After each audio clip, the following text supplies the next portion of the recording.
Last month, Phil affirming his greatness as a player, making the case that he is in the conversation with Sam Snead, Tom Watson, as best over 50 player in history. Sunday 65 to finish runner-up to Jon Rahm at the Masters.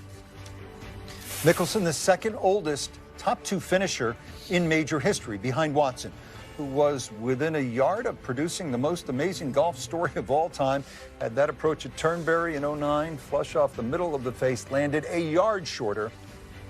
He wins that year. Paul, how impressive was the Masters runner-up for Phil at age 52?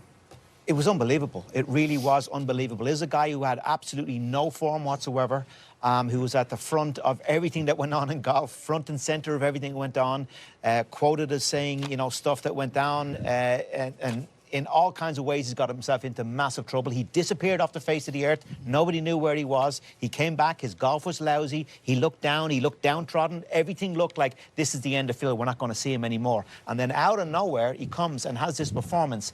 And when he got a smell on Sunday, he just kept going forward and forward and forward. And how he finished those last 4 holes the way he did, and the shots that he rained down on top of the flags to come second, fantastic. Butch Harmon used to have a saying that, you know, one of the keys to being a great player, a really great player, is the ability to be resilient. And I think nobody personifies that better than Phil Mickelson. He really is resilient as a human being as well as being a golfer. And Brindle, he got no positive bounce out of that finish, the way I saw it at the Masters. Instead, he's in the news cycle largely for what he's been saying on social media, coming after the golf establishment, over Liv's continued exclusion from the world rankings, and specifically Taylor Gooch being kept out of next month's U.S. Open. He is in the field here, and that's over a change made by USGA CEO Mike Wan. And one of Phil's tweets referenced it in vulgar terms. What's your read on all of this? I think Phil's pretty puffed up by his finish at the Masters, finishing second there. And to your point, yeah, it was one heck of an accomplishment, but not completely original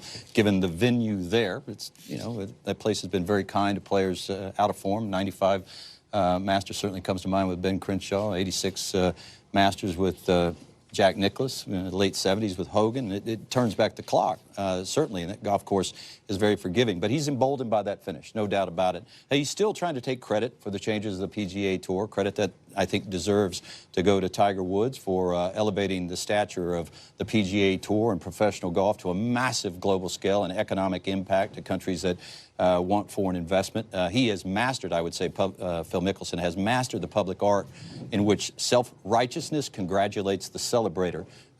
When you look at Live Golf continues to lose lawsuits because the courts are not buying what they're selling, nor, for that matter, is the audience. I think that's a big part of why Phil's reception after finishing second there was lukewarm. The audience just has sort of left him. But I think there's a desperation to what Phil Mickelson is doing. Look, they're losing the lawsuit. So he's talking to these players that he has made promises to, and those promises are not being fulfilled.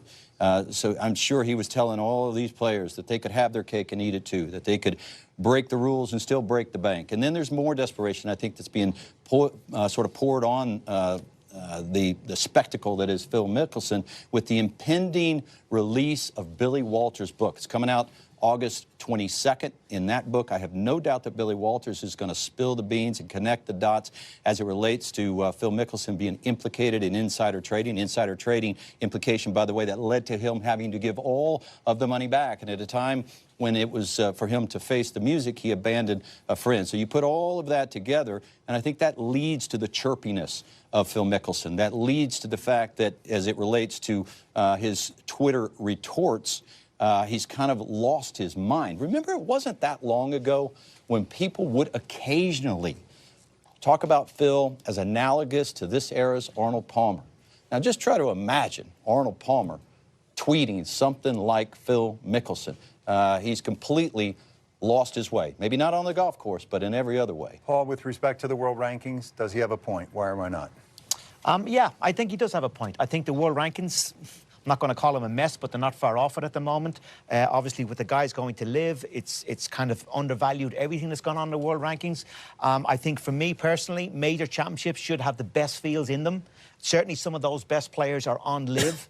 and they're not going to be getting exempt into major championships. I think the metric, until they resolve the world rankings, and I don't think that necessarily that means that LIV should have world rankings. I think they may end up outside the world rankings, but I think the metric to get into major championships should include an element of LIV. Whether that's 3 or 4 players not already exempt to get into major championships, I think that's what they should do, because the preserve of major championships should be for the best players in the world to be competing against each other. All right. Phil Mickelson, for what this is worth, has had a fair amount of success, never getting over the hump, but close in major championships here in the Empire State.